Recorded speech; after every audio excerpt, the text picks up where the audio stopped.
on every year. I hope you enjoyed every. Well, I'm amazed that Parramatta have taken him back. For Jared, I think it's just a miracle. It's kind of like, you know, in The Lion King when Simba comes back, and that's great for everyone. But in this case, it's more like Scar coming back. Yeah, it's like right. a fucked up Hamlet. Cameron Smith should be made to wear, I don't know, a really heavy headgear, just to bring him back to the field. I've always advocated for a drug league where you could actually take whatever drugs you felt would help you to play better. Isn't there a danger here, guys, that, you know, they could be the Blues playing quite well high and then they're defending their red zone and suddenly James Roberts is ordering a hot dog on Deliveroo? Hello and welcome to the latest episode of The Voluntary Tackle, the only NRL podcast that is actively campaigning to have Jackson Hastings partner DCE in the halves for Queensland. I'm your host, Eamon Brown, and today we'll be discussing all the big news in the world of rugby league, including the final game of State of Origin, DCE's rise from cretin to 7, and perhaps the biggest nugget of controversy, why David Barnhill has been overlooked for immortal status. But first, I am joined by the only two men in Australia to have committed an egregious act of revenge porn against themselves. Of course, I refer to Chip Jones and Xander Risotto. You know, mate, I thought that mask was full face. How did you know that? You thought you were anonymous when you were posting your own dick pics to yourself. Yeah. Look, I guess a lot of it's How did you know? Well, a lot of it's subject to the courts, so I don't want to ruin the case. Can I just say that I was very intentional in my decision not to remain anonymous? Okay. And how did you become overt? Well, by just not wearing any masks, obviously, Okay. and going starkers in front of a camera. Out there and out and proud. Posting it online, on Twitter, in fact. Okay, and you were posting it to your own Twitter feed, weren't you? You were spamming yourself with your own nakedness, which was... I was just really upset with myself. Let's start with you, Chip. In fact, before you assume anything, can we just ask that you show up weekly for the podcast? Can we get some kind of regularity? I've had a lot of Twitter feedback, okay? Yep. From a lot of our loyal listeners, and you know who you are, and I love you. There's been some unrest, hasn't there? But Eamon, he just doesn't... Been a lot of shout-outs. Doesn't seem to give too much of a fuck about any of you. So look, I think keep them coming in, and let's... you know, I don't want to take a cheese grater to you, but... you don't want to do a Craig Bellamy. Let's just try and keep it consistent. Don't fold off any edges. But look, let's start with you, Chip. How is that Ukrainian pornography business going? Mate, it's all right. I'm still struggling to get the wages down. Well, I thought that'd be easy in a sort of Cold War environment. Yeah, but once you become successful, you've got to ship it off somewhere else. And, you know, I can only store so much in the Cayman Islands. I've run out of islands. That's probably a good segue to get to you, Xander. Now, it's been a few days since we've spoken, mate, but are you still trying to exhume the corpse of Yasser Arafat? No, I moved on from Why Yasser. were you doing that again? I'd seen this movie called The Mummy, and he just looked an awful lot like the main character. I think Brendan Fraser was the one who played him. But they look a bit similar, don't they? In fact, I've always thought Brendan Fraser acts like he has rigor mortis. He hasn't got a very expressive face. I think he genuinely does now. I think he does. And he has a hairpiece. I don't know if anyone knows that. I bet no one out there in podcast land thought we were going to enter this conversation about rugby league straight away with a Brendan Fraser hair plug joke. But that's why people come to us. But look, we're going to get straight into the show, gents. And of course, it would be remiss of us not to discuss State of Origin. We finally won. How do we feel about that? Fucking excellent, I've got to say, and I'm really looking forward to the dead rubber rinse. I think the you know, it's the only time I like seeing a blue rinse. You certainly wouldn't want to end up with one late at night after a big night out. What, in the club? Yeah, those dark lights, and you know, it's not until the morning you realise the dawn.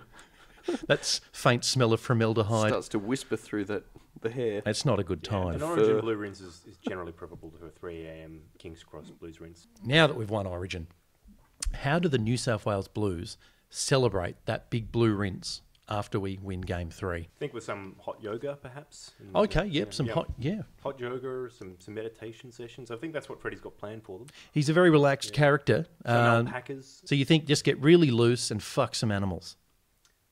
Wasn't where I was going, but sure, why not? Could you do a rub and tug with animal? Like, is that... You could. You can do anything. Like maybe like would you want to? a rub and paw. Well, I think you're venturing into one of your typical niche markets, and I love that about you, Chip. You're an ideas man you have an idea that no one else has ever had. Well, one idea that I would I like think to they see. don't call it niche markets. I think they call it fetish. I think it is sort of a fetish. You're right. Well, one of the things I would like to see definitely is the return of the New South Wales flag over Story Bridge. Now, we've had that fucking Queensland flag flying over the harbour bridge pretty regularly over the last 10 years, if I'm not mistaken. Where the fuck's the Blues flag over Story Bridge? Yeah, I mean, this used to be an agreement between the premiers, didn't it? But I think we had a chat about this off air. I don't think Palaszczuk or Berejiklian give a fuck about league. I don't know if that's accurate, actually, Eamon. I did see Berejiklian on TV the other day saying that she thoroughly enjoyed watching the Sydney Swans play the Queensland Maroons. She's mixed her metaphors there, hasn't she? Yeah. She said she was really impressed when Barry Hall hit a 6. As long as she's not shagging blokes, I'm happy. Yeah, look, that's another rabbit hole. We may not go down. But no, I mean, I think you're completely right, Chip. There should be some kind of retribution. And I think we need to get a little bit World War I with this. Now, hear me out. I think as Blues fans, after this win, and it's been a long time, we should sort of take the approach that the Allies did in World War I and maybe just physically take back some land from the Queenslanders. So I'm proposing... Annexation. Yeah, let's just take a little bit of Suncorp. Yep. Let's just start with that. Maybe not the whole thing at first. Could be a bit of a logistical nightmare. But maybe, I don't know, just the in-goal areas, for example. Yep. And if we win next year's series, we take, a Take the third. 10-metre line or something. Yeah. Yep. And then we start taking people. Okay. Not as sex slaves or anything, just to embed into our economy. Do we really want those people? I mean, do we need more doll bludgers? Well, we need people to work service stations, which I think Queensland would be very good at. Sort of We very could also- low-rent jobs. Are they qualified for that? I'd say so, because they're sniffing a lot of petrol as it is. We could also do some people to get the fucking trams happening. That's true. Maybe we could just ride Queenslanders, that's because we been a know the light disgrace. rail is never going to come. It's just a disgrace. I mean, one thing I was hoping to do was actually kidnap Greg Inglis and tattoo a Blues flag on his face. Oh, well, that's subtle. Because he's supposed to be a New South Wales guy, and now that they've lost, I think we should, mark him up a bit. I like it. And I guess I think we should just break his other thumb, to be honest. He's broken his thumb, isn't he? So he's out of Game 3, which will obviously help us because he's What was been he their best doing with player. that thumb? Papawati apparently gave him some tips before the last Is that game. right? Yeah. I didn't know that. Well, I mean... You're not supposed to break it off. No. Well, they No, say Greg, he does everything 110%. That's true. you need anything to win with Well, Greg. one thing we could do is, propose removing a toe per loss. So per series loss, we could take one of Greg's toes. Like the Yakuza, but on your feet. And pretty much, and then if we can get to 10 series in a row, we can watch his sidestep just get increasingly more painful and less effective. And I guess over time there'd be a real diminishing return there, wouldn't there, for him? Because after a while, as a centre, he won't be able to move. We wouldn't be kicking. No, Like there'd be no more kicking. Yep, it's very third world. But, I mean, we take our rugby league very seriously. So I think that's a pretty good idea we should put to the NRL. I was thinking maybe as well, guys, we could... I suggested before that we should maybe abduct the Wally Lewis statue, and I think maybe that's too far. But what if we just put a giant blue penis on it instead? Where? Just, in the appropriate zone, in the groinal area, so that people know deep down Wally Lewis, He wants a blue rinse. he wants a blue bukkake. He really wishes he had a blue-sized penis. And I mean, it's just the humiliation of it that I would like to see implemented, because if he was out there in all of his bronze glory with just a giant phallic blue penis, people would pretty soon start to realise that the Queensland dream is over. Does that happen sometimes if you don't remove the ring? Sometimes, mate, yeah. Goes a bit blue. weird. Starts off blue, then it goes purple. And yeah, Goes that's purple, right. Maroon. Okay. Maroon, yeah. Yeah, and then obviously then it falls off, Yeah. and you're in a world of pain, which can be a problem. I just thought as well, obviously, none of us here are fans of Cameron Smith. I think it could be a thing where, I know he's retired and he's trying to get out of this and trying to escape all the retribution. But what if we made Cameron Smith do something deeply humiliating on national television? For example, I'm just going to spitball with you. We make him wipe the arse of Clive Palmer. Mm-hmm. Just like, the lotto, where they do the lotto balls? Area on there. Well, yeah, it would. I mean, it'd be a horrible job. I think you've got to be more clever, because I somehow think that Cameron Smith would work out a way to get one of the NRL referees to do it for him. He'd cut down. In fact, he would cut corners, wouldn't he? He'd probably be looking at the toilet paper and this is recyclable. It's slightly brown paper. Hey, that white jersey you've got on, Mr. Referee, that'll really show up nicely where I've kind of wiped and where I haven't. So why don't you just let me borrow that for 5 minutes? And judging by Clive Palmer's massive ass, I think he just enjoys anything that goes near it. Would be a big job, It would. wouldn't it? I mean, that's why I think it would be great to do it on the hour once a week, because it's such a large surface area. It would take a while for Cameron to get through it. Who's wiping his ass now? And I don't think anyone is. Really? Well, he used to have a team of ethnic workers, but now that his business has gone bankrupt, I think Claims he's just he doesn't letting his owe anal anyone passage anything. rot. Actually, I hear Tony Abbott's doing it. Really? Yeah, he subbed in. Well, I mean, that's a horrible image. He's a Xander. cheeky bastard, isn't he? Ah, it's not good. What else can we do, boys, though? I mean, how can we rub it into these Queenslanders? I mean, it's taken us this long to win, and now I think we really need to get that gloating structure in place. We really proper need some framework. nice framework to really rub some, not just salt, but like crushed sea salt, maybe some pink Himalayan rock salt into the wound. I love it. Let's get Does a it little hurt bit more. It could. I reckon. I've heard it stings a little bit more. No. 5%. Which is, well, I think what very Freddie's. precise. Here's the thing. I think people have always accused Brad Fittler of being, a bit of a dense space cadet. But as Chips rightly mentioned in previous podcasts, he's a bit of a psychological demon, isn't he? I mean, I think he's doing things during this series that's purely designed to fuck with the Queenslanders' brains. I mean, the same thing with the llamas, for example. There was no logical reason to be surrounded by llamas. No, Or but salsa dancing. It does get you thinking. Why is he doing that? Exactly. And I think he's really turned him around like that. I think Brad Fittler could now potentially come out and say, really, the reason that we beat you so well was because, we went finger painting with the local children, the 6-year-olds. Yeah, the sick kids. And it really turned us around. Just pure philanthropy Yep. can win you an Origin series. Exactly. I mean, it was very nice of us to finally retire Josh Dugan, for example. I thought that was we started out with a real act of kindness. We took him out the back behind the shed and blew his brains out. And it was the best for all parties, let's face it. Surprisingly, you didn't miss him. No, he didn't manage to dodge the bullets. He's never been good at that. Evasion has never been his thing. Welcome back to the Voluntary Tackle. Now, today on the podcast, we're asking why Queensland selected Daly Cherry Evans at halfback when Manly aren't keen on selecting Daly Cherry Evans at halfback. Gents, this is a bit of a perplexing one. Potentially, Kevin Walters is just playing his own form of mind games by picking the 17th best halfback in the competition. But we need to probably get to the nub of the matter here on the podcast, and we solve problems. That's what we do, what we try to. We usually probably create a fair few as well, to be fair. But I'm wondering here if this is just Queensland's attempt to switch up this. Remember their pick and stick thing? They've been doing this for a lot of years. Maybe they're trying to change that mentality a little bit, and they're opting out of the pick and stick for pick a dick. They've definitely snapped the pick and stick. They've snapped that stick is gone, and instead they're picking a dick, and without being too, gratuitous about it. Yeah, they've picked a prick and a dick, and now they're going to try and stick. Is this NRL's version of pluck a duck? I got to say, I think you're both wrong. I think it's a tactical move. They want somebody who can peer into the New South Wales back line, so they decided to pick a giraffe. He has got a very elongated neck, doesn't he? I think if they exhumed the corpse of Daly Cherry Evans in 1,000 years, they'd go, what's this species? They'd go, it's not humanoid. Can we not exhume him Now. a little sooner than that? We're going to bury him first. I think it might be after game 3. Okay, that's fine. One thing I worry about DCE being in this team, is he getting paid enough? It's a good question. I think he'll probably have a few words for Kevy if he does get into the starting lineup. He'll probably say, look, I'm only getting 60 grand a game. I think I should be on $1 million. Yeah, I get the feeling with Daly, he wouldn't be very happy with just cash. I think he'd like a bit of digital currency. He'd love some Bitcoin.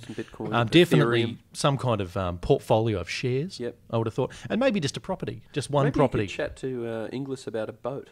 Yes, he probably could. Yeah, I bet he'd have all sorts of transport. Get him floating. I mean, the other thing there with DCE is, is he getting paid enough is a very real question for him, because I know he doesn't perform well unless he's getting paid enough. But, is he going to be happy with the type of water bottles they're using? Yep. Have they got the right masseuse? Really, what kind of parking spot is he going to get at the ground? I mean, he had to walk past 3 other players to get there. Would he need a parking spot? I would have thought that Cherry Evans would get a chauffeur. I think actually he'd be the type of man to love opulence to the extent where he would just ride a slave. Like, I think he'd ride Just a natural. not like a black slave out of, middle America. I mean, just a very poor person. Yep. He'd say, look, I'll give you a threepence, and I'm going to jump on your shoulders and I'm going to ride you to Suncorp. I'll give you a threepence and a good bashing. Yes. And you can say thank you. And I think he's probably the kind of guy that would actually dress the bum up for the occasion. Yeah, he'd want a really glamorous just take bum. the piss out of him. Yeah. And then take the clothes back afterwards and kick him. You fuck off. So he would probably carry around just constantly on his person a top hat and a monocle. Yeah, that he would dress the bum in and then hop on the bum and ride. And as you're right, he would definitely confiscate that by the time he arrived at the ground. We've definitely got him pegged. Now, I'm just wondering here as well, guys, is this could be a Queensland strategy, picking DCE, to insulate themselves against the risk of them picking Jackson Hastings. Now, I know he's not eligible, he's from New South Wales, but they know by picking DCE, you're definitely not going to have Jackson Hastings there, you'd imagine. They have stolen a few of our players. Look, I think we should look into the legal frameworks here and try and open it up a bit for him this time. I reckon Jackson could find a home in Queensland. How good would it be if we start a Kickstarter campaign just to get Jackson Hastings to relocate to Brisbane and just dedicate his entire career to making the Maroons side? Not even first grade NRL, just make the Maroons. But, if he is a New South Welshman, what are the implications if for some reason Freddie decides to reverse his no dickheads policy and picks him as a half? What's a head-to-head dickhead v dickhead contest look like? With Jackson Hastings? Yeah, Jackson Hastings and DC. Who comes out on top? That's actually a world title bout, isn't it? Is Kevin Walters actually just trying to psych New South Wales out of ever picking somebody like that stupid? Look, the weird thing about this is there's been a history of Daly Cherry Evans, and everyone knows that most of that winning squad for Queensland didn't like him, and for good reason. He's a fairly unpalatable human being.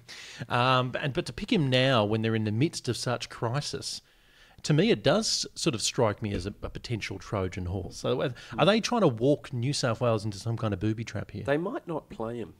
This just could be a big feint. Yep. We're gonna bring in DCE and we roll up there and Cameron Smith gets off the bus with a cheeky fucking grin on his face. Yep. Like he just subs in. Wearing a poo-stained ref's jumper. Yep. Bring Cooper Cronk with him or something. So you think they could just storm back with all these classic immortal type players? They'll just try and bring him back. What will happen to DCE then? Because I presume he's not in on this. No. Yeah. They'll just laugh at him. Could they bring him out tied up to a stake and burn him before kickoff? Well, anything's possible. Just to make a statement. It'd be a funny psych out, wouldn't it? It would. Well, it would scare the shit out of me if I was playing for the Blues. I mean, they're effectively Joan of Arcing him up in Suncorp. It's a hell of. I'll tell you what, it beats the shit out of the haka. Perhaps the Queenslanders guys are going for that reverse psychology approach, where instead of having this mantra of having a team united, they've got Daly up there to deliberately divide the team. And maybe the divide and conquer strategy. Maybe they're looking to get New South Wales in some kind of elaborate pincer movement. Sounds a little like what you're referring to is a kind of art through adversity approach to football strategy here. Okay.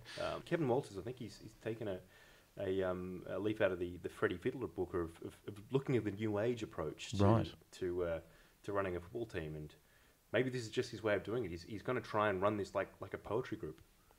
Well, it doesn't sound intimidating, does it? Are they going to turn up with just a lot of, Jane Austen novels and just get really aggressive and then eventually dress up as Mr. Darcy and try to fuck an Elizabeth Bennet? Look, haven't we all wanted to do that? I do that every Saturday.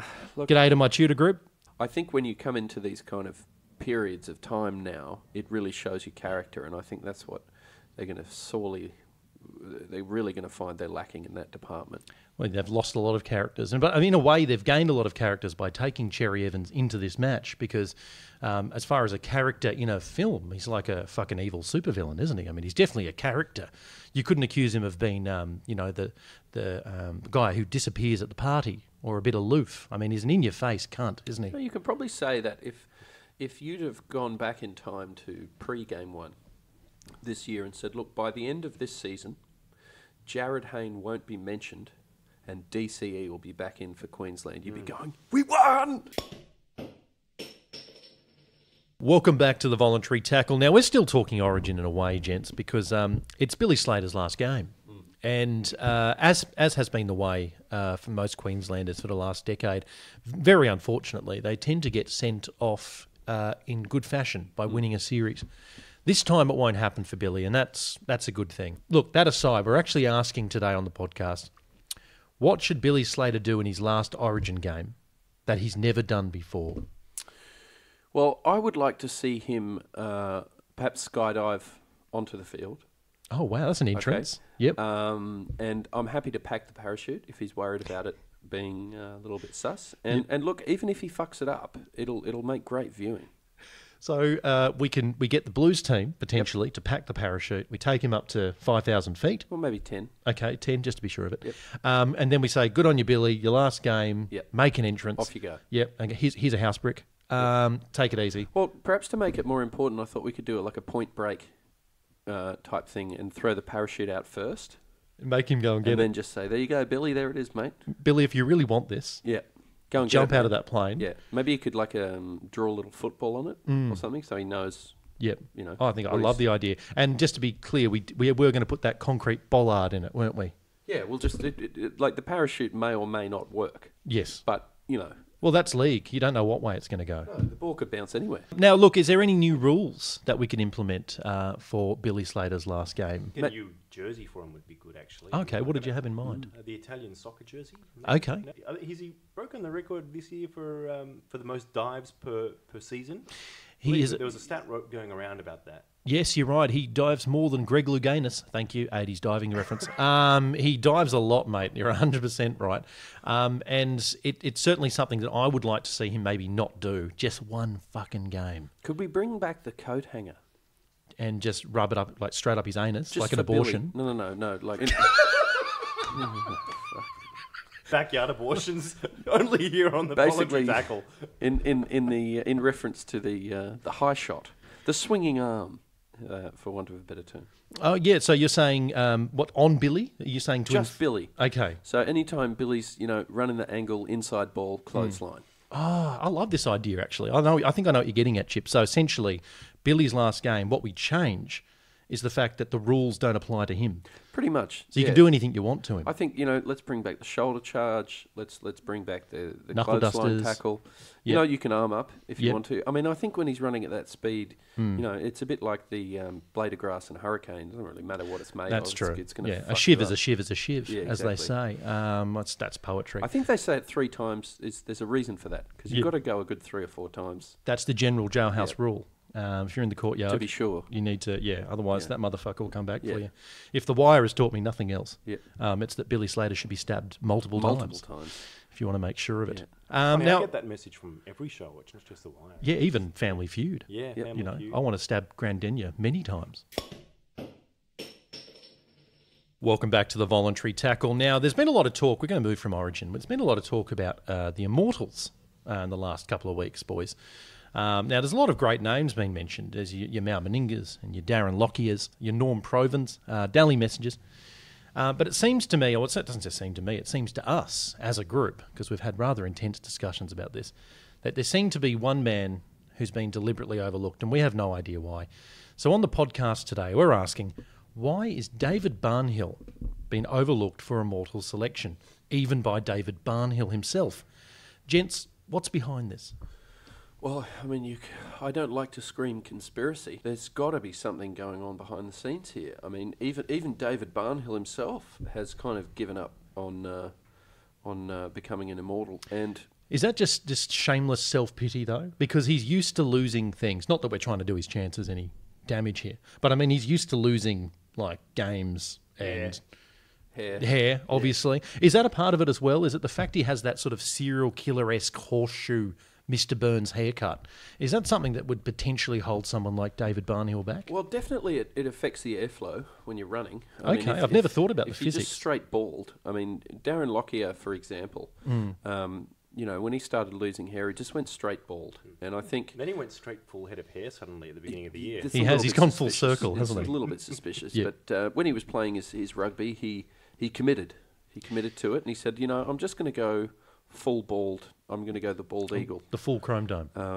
Do you think that was David Barnhill's mistake, I think he let himself down So there. Can you explain the physics of that to me, Chip? So because he's retained the hair around the back and the sides, are you saying that was effectively some kind of wind trap? Has that slowed him down a bit? Like, when the really fast cars, they try to do the land speed record and then they pop the parachute at the end to slow them down. That's right. Maybe David Barnhill wasn't aware that that's what he's been doing all these years. Don't try and run with a parachute. No. It's stupid. So it probably held him back. But it certainly didn't hold him back from some amazing performances. Well, I think it affected his sidestep. He didn't have much of one. You know, and like, to be honest, I think if he had shaved his hair, it would have been even more difficult to overlook him. I think so. I'm going to throw another variable into the mix, boys. I actually think that David Barnhill would have been better had he not had that stupid headband. Now, he used to play with the headband. Yeah, remember the 80s? It was in vogue in the 80s in particular to wear the headband to prevent the cauliflowered ears. Yeah. I actually think because he wore that sort of headband, he's in that now bucket with your Pat Cashes and your Wayne Pierces, and, well, dare I say it, your Mitchell Pierces. Not because he wore a headband, just because he's shit. So I'm just wondering if that's another variable as to why they're overlooking him. I don't know. I mean, that's a little bit like having a go at him for wearing shoulder pads when everyone did in the 80s as well. Like, I mean, if you weren't wearing shoulder pads, you weren't in the 80s. That's true, but it's a bit like the Me Too move, isn't it? It's just what we did back then, sir. You know, I don't think it exonerates you completely, Xander. You know, we used to just love to touch some tits. Used to be fun. I didn't know if they screamed. It didn't really matter. Are bad fashion choices on the same level as sexual assault? Yes. Okay. I think so. And I think to attain the kind of gravitas that this conversation needs, we certainly need to put it on that mantle of sexual assault. I've had some wardrobe malfunctions that have verged on sexual assault. Did they sexually assault you? Has there ever been a statement that needs more clarification than that one? There needs to be so much more context. Like I've worn some very tight boxes before that felt like they were sexually assaulting me, but... Tell me, what does this wardrobe... I don't want to digress too much away from Barnhill, because he deserves our attention. But please tell me what wardrobe malfunction you had. Well, you've seen Janet Jackson at the... I remember, Justin Timberlake, the famous Super Bowl. Well, need I say more? Well, I think you do. Well, look, on advice of counsel, I've been advised to... retract all your statements. Just shut up and drink my whiskey. Now, boys, David Barnhill's statistics don't do him any favours, obviously. He only scored, I think, 9 tries in his entire career. Made 6 tackles. He made a number of tackles, to be fair, Xander. I mean, that's all he did. 6 is a number. 6, well, that's true. I think he did double digits, is what I'm saying. They don't record those kind of statistical details on NRL.com, but I do know he made tackles. He also played some rep. Played for New South Wales. He did. He wore that headband. He wore the headband. He brought that in, which I thought was a bit disrespectful, actually, because it wasn't blue. He brought the headband in, and it was black. Yeah. And I thought, well, it's maybe not really. You're wearing your own uniform. I mean, it was black. Like, you've heard of, black armband movements. Maybe he was just, commemorating the loss of his hair. Would have been in mourning. Yeah. I mean, he'd been in mourning for 10 years. He lost it early. I know. He had that headband on the whole time. It's worth noting. You know what's funny is I don't think it really gets mentioned enough how many players kind of followed in his footsteps. I mean, Craig Fitzgibbon wouldn't be there without David Barnhill. No, 100% right. His legacy in the game is unparalleled. And I have said that many times. No one has a legacy like that. No. In fact, he is the most undermentioned player in rugby league. That is his legacy. And just for the listeners' credit, when we were doing a bit of research on David Barnhill, a little bit of a tear hit Sanders' eye because he saw an article that said, David Barnhill RIP. And he said, we can't talk about him. David's dead. And I said, that's ridiculous. I would have heard about that. I believe I said we should mention the fact that he needs to be honoured because he's dead. Something along those lines then. But God rest, his father died. Same name. I don't know why I'm saying. I don't know if you can't see this. No, I'm doing a sign of the cross, which I think in its own way is disrespectful, and I shouldn't have done it. Was he Christian? I have no idea. I made presumptions. We know he wasn't very imaginative because he named his son after himself. I think we should make David Barnhill great again. I think you're right. Can we get this hashtag trending on Twitter? I know we don't have a huge influence, but if we use as much trickery and leverage off popular trends as much as we can, the hashtag make David Barnhill great again. Finally, we might get some currency for poor old David Barnhill, who, if anyone knows this, he's living back in, I think, in Wagga, promoting rugby league to South Africans. I mean, he's basically living... very close to South Africa, to Wagga. It's a really good move. It's on its way. Yeah. You're right. It's a tough life, isn't it? How do you do that? He's basically living in poverty. Let's do a role play. Okay. I love role play. You're David Barnhill. Who's the gimp? And, Xander can play a good gimp. I'll play... I like spanking them. I'll play the South African. And let's say you're trying to introduce me to rugby who's league. my role?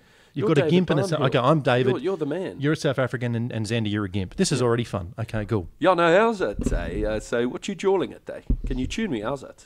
Okay, I'm David Barnhill, that's right. What the fuck are you talking about? Yeah, I heard that you playing your rugby, eh? Yes, I am. Yeah, tell me, eh? Could you not bother me? I'm at my dad's funeral. Welcome back to the Voluntary Tackle. Here on the podcast, we're asking, what can Ben Hunt do to better handle pressure after Kevin Walters benched him for that very reason, for a dead rubber? Ouch. Now, gents, this seems to me to be kind of reverse engineering common sense and then turning it upside down and fucking it up the arse, because it doesn't make a lot of sense to me. If you want someone to handle pressure, is it the best thing for their confidence to be benched in a dead rubber? It hurts. It's got to hurt, doesn't it? There's a certain logic to this, though, I think, guys, that you're not recognising. And you know, what pressure is there in a dead rubber? How do you get used to playing, with pressure in a dead rubber? So maybe the logic here is that, look, he needs more experience playing in high-stakes, high-pressure games. So let's only play him in those until they become the norm. So, potentially put him out playing for one of the teams in the World Cup final in the soccer in a couple of weeks. Okay, so even cross codes, yeah, sure, you'd see him just playing... Have the biggest show on earth rest completely on his shoulders, and then just get him used to playing at that level. And then Origin... would be a cakewalk. Exactly. Okay, I like the logic there. Maybe So just bring him on for penalty shootouts. So, yeah, like in a World Cup final, all of a sudden Ben Hunt with his one leg comes out, the sort of rickety... Well, to be fair, he's very good at kicking a ball hard near a goal line. I suspect he'd probably kick it to the corner. He probably would. It'd be the first time dead. he kicks it short of the line, Yeah, which he's never been able to master in NRL, unfortunately. I did have a think about this. How can we get him to handle the pressure? Look, I think generally I've got a couple of ideas here. Number one, playing the game of rugby league, you do take a few knocks and scrapes during the day, and generally when you come off, one of the recovery things you'll do is take an ice bath. Yep. And I thought if you didn't perform, you could make it a vinegar bath for a start. Okay. Would you cut him first? If need be. Okay. I mean, if he's attach electrodes to his testicle. Yeah, I mean, how sort of down the level of enhanced interrogation do you want to go? We could go in stages. So the first one might be your vinegar bath. The second, we could get a little bit psychological and just burn his feet while he's sleeping at random moments. Get your lighter out and burn him awake. Right. And then if he really gets bad, you just take a cheese grater to his balls. Okay. Because I think we skipped a step. Aren't you supposed to waterboard? If you grate the balls, it'll improve grip. Of the balls? Yeah. Okay. So you won't drop them. Oh, you mean of the footballs? I thought you meant Ben Hunt's balls. So I wasn't quite sure. I mean, are they meant to be slippery generally, in general play? Well, it depends which balls you're talking about. Okay. Yeah. So which balls are we talking about? I mean, I'm confused. All I can think, unfortunately, is about Ben Hunt's balls, and I don't want to. So if you could just... Is that a problem? I assume... before the podcast, unfortunately. I'm seeing a shrink about it. But I'm wondering, just to expand on what Chip's saying, for me, what you're advocating there, if I may say so... is to shrink his balls. Well, yes, if you're doing it with the ice bath and the shredder. But I'm also thinking you're advocating for what I would call first-degree violence. Now, is that the kind of thing we need to make him better under pressure? Do we need to actually almost kill him? I feel it might be a bit extreme. Would it help? Maybe. I mean, you could be a genius. You could be the anti-Freddy. Instead of taking a really relaxed approach, you take a very austere approach and just brutalise your players, otherwise known as the Michael Maguire. If you win and if you play well, I'll treat you nicely. And if you play shit and lose... I'm going to hurt you. It's the electric shower. Bit like a tyrant. Is it safe? I like it. Well, I mean, I don't know if I like it, but I mean, I hear that's how I see the logic. I hear that's actually how the North Korean soccer team are trained. So if you lose, we kill your family. Unfortunately, it's never worked, has it? Because no one's ever turned into a Messi or a Ronaldo type player. As far as their media is concerned, they're, 7-time World Cup reigning champion. That's true. Yeah. But as far as the family and the victims are concerned, they've never seen those players again. If you know your family's going to be killed if you lose, it may not incentivise you to play well if you're separated, you're paying big alimony costs. There's a flaw in the logic there. They don't take... Really, I could do with just free and clear. I think I'll miss this penalty. Look, for Ben Hunt, for me, it might... benefit him if we took him to a trip to Newcastle for a day, just take him for a day trip, and just let him watch a day in the life of Mitchell Pearce, and just tell him, look, mate, you better perform on the big stage, or this is what you'll look like. And I think that'd be the type of thing to scare him straight. Particularly when the biggest attraction in Newcastle was a number 7. That's right. That doesn't live there anymore, and has become really successful, helping out the Roosters and State of Origin. I'm wondering if, just for the time being, we start changing the gear of football a little bit. So we know, for example, he's kicking the ball dead a lot. That's not good for a halfback. Bad short kicking game. Maybe what we do is we give him a football with a proximity mine in it. So when he kicks the football, if it goes too far, he just kills a bunch of innocent people in the crowd. I think that's the type of thing that might rein him back in. Maybe increasing the weight of the football might be a simpler way. Okay. So well, what kind of weight did you have in mind? Maybe just giving him a football made of uranium-235. It's very dense and heavy. Okay. It'd be very hard for him to kick it very far at all. Would he be able to kick it at all, though, Xander? That'd be the thing. I think he'd just break his foot, wouldn't he? Probably be best for all of us. I think so. And then what you should do is also bring out more munitions and just put him out of his misery. Well, I really like the way we've moved away from wanton violence and gone straight back there. Welcome back to the voluntary tackle. Now we're moving into the domestic realm here a little bit, boys. We're talking about one team who started off the year quite well, it must be said, but the back end of the season for them has not been pleasant. And of course, we refer to the Wests Tigers. Now, the big issue with these guys is scoring points. They can, have pretty good D, but they can't score points. And that's obviously a problem in modern day NRL. I think we can all agree with that. Tough to win games. Very tough to win games, Chip. So we're asking here on the podcast, should the NRL change some rules so that the Tigers can finally start scoring some points? Now, I might kick it off here, guys. I say a good way, I find when they've got the ball, it seems like they don't have enough runners off the ball. So I'm proposing that the Tigers be allowed to have all 3 of their grades run on to the field at once. I want to see roughly 74 to 78 Tigers on the field at one time, and preferably 5 or 6 Kevin Nagaimas. So you really struggle with the Shepherd rule. That could be a problem for them. Yeah, you're right, because the obstruction rule gets policed so stringently as it is. You're going to have a lot of defensive players taken out. I mean, personally, I wonder whether it's got something to do with the fact that, the Tigers, the mascot, the Tigers, they're virtually extinct. There's not many tigers running wild these days around the not in place. Sydney. I thought, Certainly not in Sydney. Not these days. Can we change up the... So you think that the mascot might be integral to their failing on the field at the moment? Or maybe we could call them the Balmain Tasmanians. For the Tasmanian tiger? Yeah, we could go like a double tiger. Or as in just Tasmanian people. Should they be represented by a Martin Bryant-esque type person? That might make them more vicious. A little bit more unhinged. Perhaps. Very unhinged, but also maybe not effective because they'd be caged up. That's true. They could be the first team to do a triple merger. Okay, who else would you propose? Tasmania.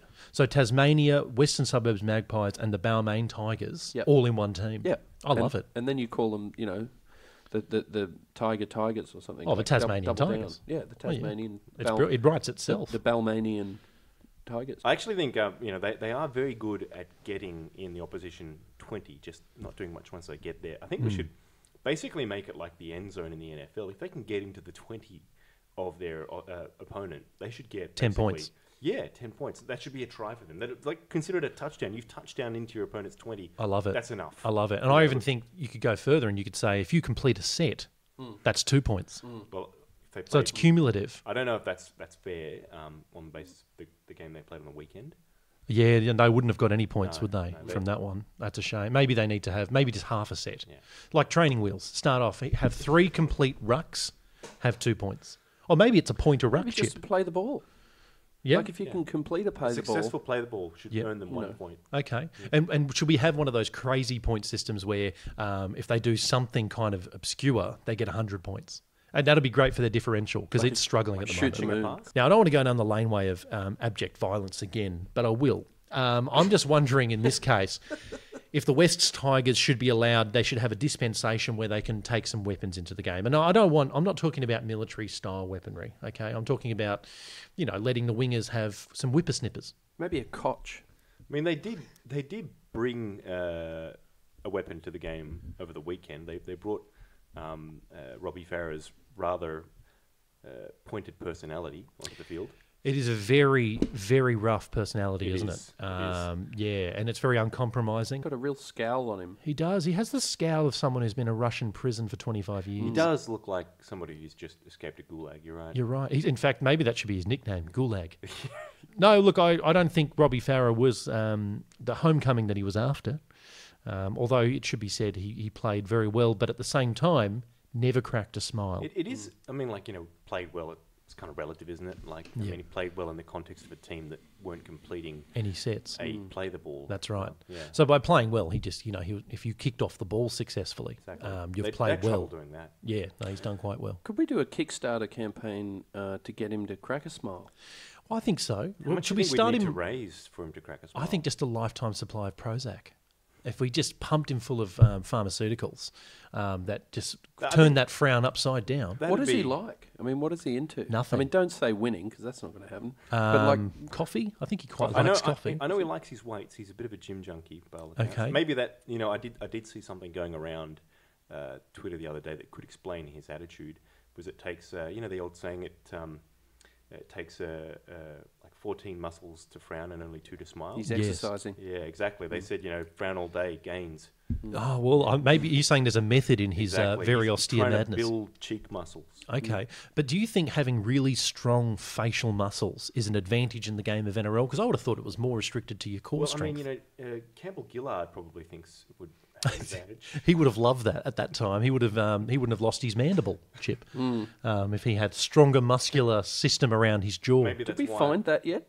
No, it still hasn't been found. In fact, if this is going out to the rugby league community, if you do come across Regan Campbell Gillard's lower mandible, please return it to him. But first, use it as a novelty xylophone first. Do we have have a bit of fun with it. Actually take away a triple barrel name now that he's lost a mandible? I think so. He's not quite what he was. No, he's not. He's only a third of what he was. He's really like a Campbell Gillard now. We've focused a lot on the Tigers, but is there stuff that we can do to the opposition, do you think, to sort of even up the playing field a little bit? I don't know, some kind of handicap for the opposition. I actually hear that there is there are a few doctors in Russia who are currently working on the World Cup that might have a few methods in mind. Okay. They've managed to take a team over there that apparently hadn't won since 1943 to the final 8 of the soccer, which is an impressive feat. So I hear that like mass poisonings of opposition. Is that how they're doing it? So bribing of officials, there's plenty of stuff. So on all fronts, so you need to do some administrative bribery. Yeah. You need to hand out some poison. You need to cover a few bases, like what anabolic steroids. Exactly. Yep. You probably have to install a dictator around the Council of Leichhardt. Who would probably, if anyone offended him, murder the local press. You wouldn't want to be working for the fucking Wentworth Courier. The NRL does have Peter Beattie, so we're halfway there. That's true. Well, I mean, Peter Beattie is one guy who seems to cop a lot of shit on Twitter, I've noticed. Yeah. I have nothing really against him, apart from the fact that he seems like a half-wit. He does, but he's a lovable half-wit. He's a lovable half-wit, isn't he? And he lays into Paul Kent, which I think is hilarious. He's a bit like Gomer Pyle. He's that kind of lovable fuckwit, a Forrest Gump type guy, who you want to have around. Well. Yeah, but you don't want him have him in charge of any kind of strategy. I mean, that would be foolish. As I said, if you were to give someone, the village idiot, the keys to a nuclear reactor and then complain when there's a meltdown, it's really your own fault. He doesn't have much experience either. He only ran Queensland. So. Queensland really just runs itself. Welcome back to the Voluntary Tackle. Now, we're not necessarily always the arbiters of moral good taste, gents, which is why at this stage... Fuck off. I'm sorry. It's actually true. Now, it's time to actually shamelessly leverage off possibly one of Australia's greatest social problems, gambling. This will be a new segment each week. We call it Multi-Madness. Cue the music.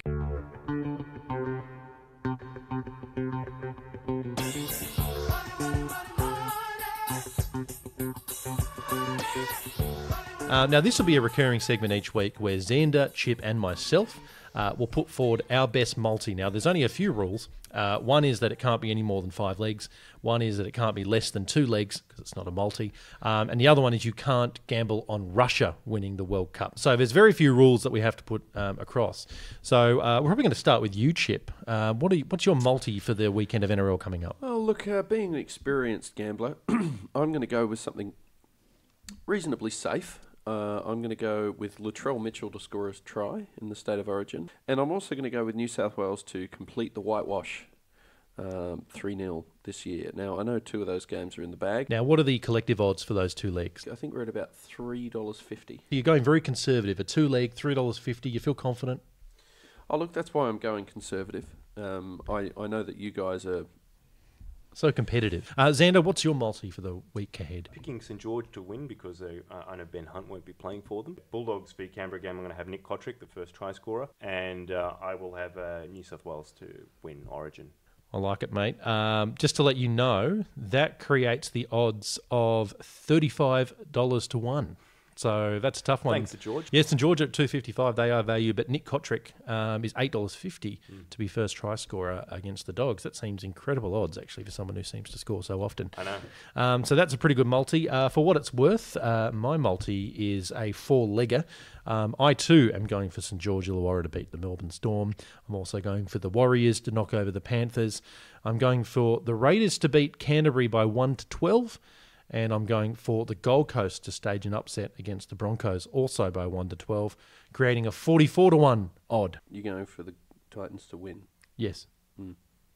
Well, it is in Origin round, so Brisbane are missing some players. Yeah. So it'll be interesting. And I don't think they're playing particularly well.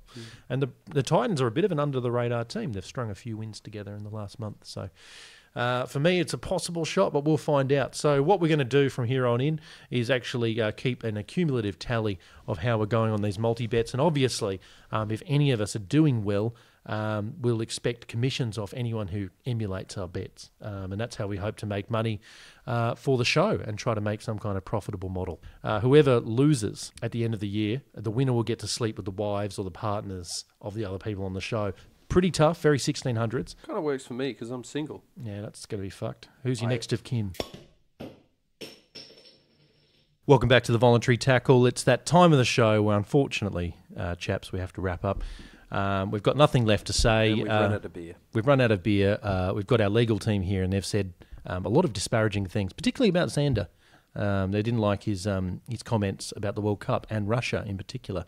So he'll be taken away for questioning, but hopefully he'll be back. Well, I would say next week, but we never know, do we, when we're going to record again? I've bet the house on Russia winning the World Cup at this stage. Have you? I think I'm well placed. You're in good shape Yeah. Because it's not a level playing field over there at the moment. It's not. I actually hear that teams who go up against them may be shot if they don't. It's a great disincentive. Look, for the listeners, for the very few listeners who like the show, we would implore you to please review us on iTunes. You only have to put in 23 seconds of effort we've established. So that's about the same amount of time that Josh Reynolds has spent on the field this year. So it's really not a long amount of time. So please spare us a thought. Share it with your friends. Even sneak pamphlets about the show into church boxes. We really don't give a shit. But until next time, just do what Ash Taylor would do and look like a young ethnic version of Mickey Rooney. Catch you next time.